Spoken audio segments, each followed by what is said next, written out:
fun that was started here at the zoo. Help to keep people and cheetahs living together. But you know what, powwow? We're all getting wet, and I don't think these nice people came to see a dog in a bad costume. So we're going to go ahead and head backstage, get ready for the run. Hillary's going to come explain exactly what you guys are about to see. Enjoy. Thanks, Kathy. Powwow. Here at the Cincinnati Zoo, we're one of very few facilities that run our cheetahs.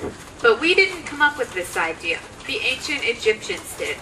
They used to use cheetahs to hunt, and they do this by capturing adult cheetahs from the wild, putting hoods over their head, and carting them out to an area where there's an abundance of prey. They then take these hoods off and let the cheetahs show off their hunting skills. Once the cheetah had taken down their prey, they'd approach them with wooden spoons, like this one, with little bits of meat on the end, try to entice the cat to leave its catch. The Egyptians were smart enough to know that they had to take adult animals from the wild because they already knew how to hunt. Their mothers had taught them. Here at the zoo, all of our animals have been born in captivity, and so they do not need to know how to hunt. Luckily for us, they run on pure instinct, but the one thing we need to teach them is what to run after. Since they will not give us any gazelles here in the Cat Ambassador area, we're going to need a small child to volunteer from the audience. Somebody about this big and preferably pretty fast. Do we have any volunteers? Right there? Do you have brothers and sisters? No? A little shy?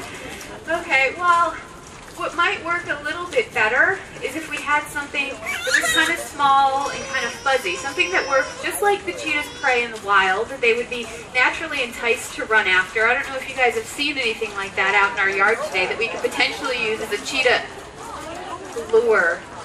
Francis, this is Francis. He is a red river hog. They're from Africa. I don't know if you make the best cheetah lure. Let's see your moves. That's pretty good, buddy. No, he changed his mind. Again, that's Francis, our red river hog, and we do not use him as a cheetah lure. We certainly don't use your children either. What we do use is a small fuzzy dog toy, just like this one. It's tied on a string, which is this white string that you can see throughout our yard, and it's run by a mechanical lure system. Today we have Alicia running our lure system from over there in the bushes. The first cheetah we have coming out for you today is Nia. Nia is a 1-year-old female cheetah. She just turned 1 last week. And since she is a baby, she gets a little bit confused looking for the lure. It's still a bit of a game to her. This is her first summer running for us. I think we're just about ready for Nia. Ladies and gentlemen, the fastest animal on land, the African cheetah. You can see that even for a young animal, she is getting up some pretty high speeds, even though with the wet grass, we try to keep it a little slow today. And a nice sliding stop from Nia. It looks like she came around and got her prey. Good job, sweetheart. Now, just like the ancient Egyptians, we're smart enough not to go just sticking our hands right into a cheetah's mouth.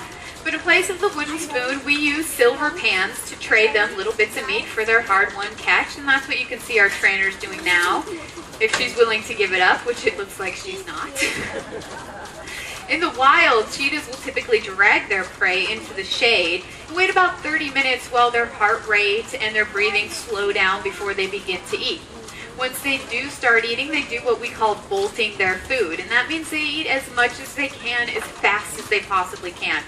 And while this might seem like poor table manners to us, out on the savannah, there's lots of bigger, meaner animals that will steal the cheetah's prey, so they try to get as much out of it as they can.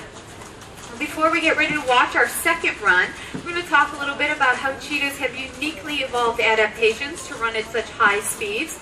But the question we get asked most is, how do you tell cheetahs apart from all the other big cats out there, and specifically all the other spotted big cats? And that's very easy if you take a look at Nia's face.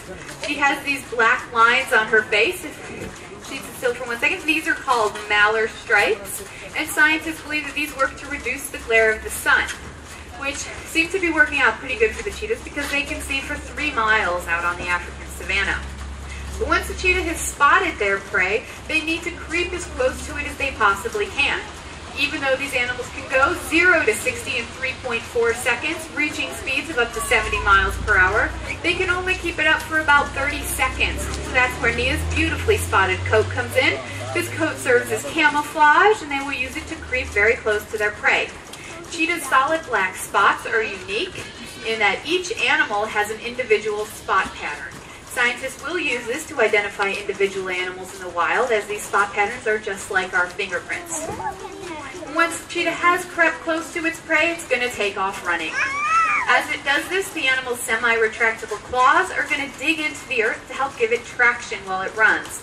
And these are just like your dog's claws at home, in that they're always out some of the time, and they work just like cleats. Once the cheetah has got close to its prey, they've developed a technique for taking down their prey, where they don't have to completely catch up to the gazelle, jump on its back, and take it down like a lion would. The cheetah simply trip the back leg of their prey. And they do this using their dew claw, which again your dogs and cats have at home if you check. It's a claw a little bit higher up on their foot, and they'll simply snag the back leg of their prey. Once that gazelle has fallen down, though, the cheetahs need to stop very quickly in order to turn around and come in for the kill. Luckily, cheetahs have a built-in brake system. Cheetahs have a triangular pad on the back of their front legs, and these work just like the brakes on rollerblades, where you push back and you get that friction that helps you stop.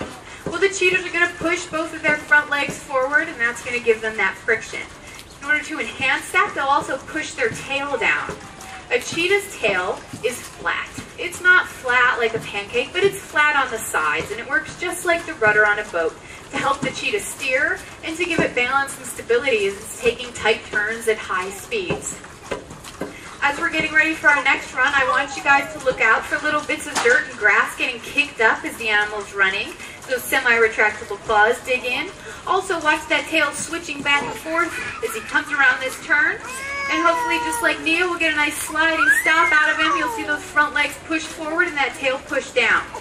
The next cat we have running is Bravo. Bravo is a 6-year-old male. Ladies and gentlemen, Bravo. Being an older animal, he's much more intense than Nia. You can see the speed he's getting up already. Watch that tail starting to switch as he makes that turn. He almost caught it there. Good job, buddy. Oh, nice quick stop. Good job, Bravo. So even though these animals are the fastest animals on land, for a while it looked like the cheetah was running out of time. Their numbers were dwindling and they were beginning to disappear from the African savanna. But thanks to the work of the Cat Ambassador Program, the Angel Fund, and you guys, our Cincinnati Zoo visitors, cheetah populations have stabilized, and there's hopes that it will begin to go up again in the future. If you'd like to learn more about our cheetah conservation program, please visit us at cincinnatizoo.org. On behalf of myself and the rest of our Cheetah Encounter trainers, I'd like to thank you guys for coming out, braving the elements, and allowing us to share these truly spectacular animals with you. Please enjoy the rest of your day at the zoo.